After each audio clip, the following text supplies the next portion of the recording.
ప్రాజెక్టులోని మేడిగడ్డ అన్నారం సుందిళ్ల బ్యారేజ్ల నిర్మాణంలో జరిగిన అవకతవకలపై మళ్లీ విచారణ ప్రారంభమైంది. ఈ నెల 10 నుండి 16 వరకు విచారణ జరగనుంది. ఈ రాత్రికి హైదరాబాద్ కు రానున్నారు justice PC Ghosh committee. Burgula Ramakrishna Rao Bhavan లో విచారణ జరగనుంది. అయితే ఇప్పటికే బ్యారేజ్లను సందర్శించి మరమ్మతులను పరిశీలించింది కమిటీ. ఇక ప్రాజెక్టులో జరిగిన అవకతవకలపై ఇప్పటి వరకు 54 ఫిర్యాదులు వచ్చాయని తెలిపింది.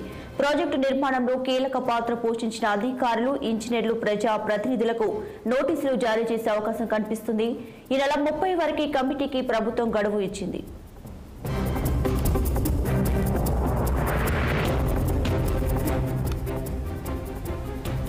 కాళేశ్వరం ప్రాజెక్టులపై జరిగిన అవకతవకలకు సంబంధించి విచారణ అయితే మళ్లీ ప్రారంభం చేశారు. దీనికి సంబంధించి పూర్తి డీటెయిల్స్ మా పొలిటికల్ బ్యూరో చీఫ్ రామ్ అందిస్తారు. ఫోన్లో రామ్. Good morning Deepika. ఏదైతే గత బీఆర్ఎస్ ప్రభుత్వంలో అత్యంత ప్రతిష్టాత్మకంగా చేపట్టి నిర్మించిన కాళేశ్వరం ప్రాజెక్టులో భారీ అవకతవకలు జరిగాయి, కోట్ల రూపాయల కుంభకోణం జరిగిందని చెప్పి ప్రస్తుత కాంగ్రెస్ పార్టీ ప్రభుత్వం దానిపైన విచారణ కమిటీ వేసింది. ఆ విచారణ కమిటీకి సుప్రీంకోర్టు మాజీ జస్టిస్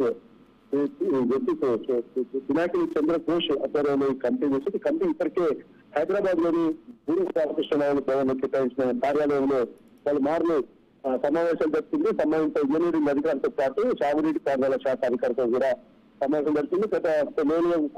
గతంలో కూడా మేడిగడ్డ అన్నారం సుందిళ్ల బ్యారేజీలను కూడా సందర్శించి పూర్తిస్థాయి గ్రౌండ్ రిపోర్ట్ కూడా సేకరించింది. అయితే ఈ రేపటి నుంచి 16వ తేదీ వరకు జస్టిస్ ఘోష్ కమిటీ విచారణ చేపట్టి విచారణకు గతంలోనే పబ్లిక్ నోటీస్ ఇచ్చారు. 54 దాకా ఫిర్యాదులు కూడా అందాయి. ఫిర్యాదులతో పాటు ఎన్డీఎస్సీ ఇచ్చిన మధ్యంతర నివేదికతో పాటు కార్డు, విజిలెన్స్ అండ్ ఎన్ఫోర్స్మెంట్ సమర్పించిన నివేదికల ఆధారంగా కూడా ఈ ప్రాజెక్టులోని బ్యారేజ్ నిర్మాణంలో నిర్ణయాత్మక పాత్ర పోషించిన అధికారులు, ఇంజనీర్లు, ప్రజాప్రతినిధులకు నోటీసులు ఇస్తారు. నోటీసులు జారీ చేసి స్పందించే పక్షంలో సమన్లపై కూడా కమిషన్ నిర్వహిస్తున్న అవకాశం ఉంది. ఈ నెల 30వ తేదీలోపు కమిటీకి జస్టిస్ పిసి ఘోష్ కమిటీ నివేదిక ఇవ్వాలని చెప్పి ప్రభుత్వం కూడా గడువిచ్చిన నేపథ్యంలో పూర్తి స్థాయిలో ఈ విచారణను ఇంకా స్పీడ్ పెంచే ఆలోచనలో పిసి ఘోష్ కమిటీ ఉంది. ఖచ్చితంగా ప్రాజెక్టులో జరిగిన అవకతవకలతో పాటు ఏదైతే నిర్మాణ సంస్థతో పాటు ఇంజనీర్లు, ముఖ్యంగా ఏదైతే సాగునీటి పారుదల శాఖ, ఇరిగేషన్ అధికారులు ఎవరైతున్నారో వాళ్ళందరూ కూడా బాధ్యతలు చేసే అవకాశం ఉంది. దానికి సంబంధించిన మంత్రులు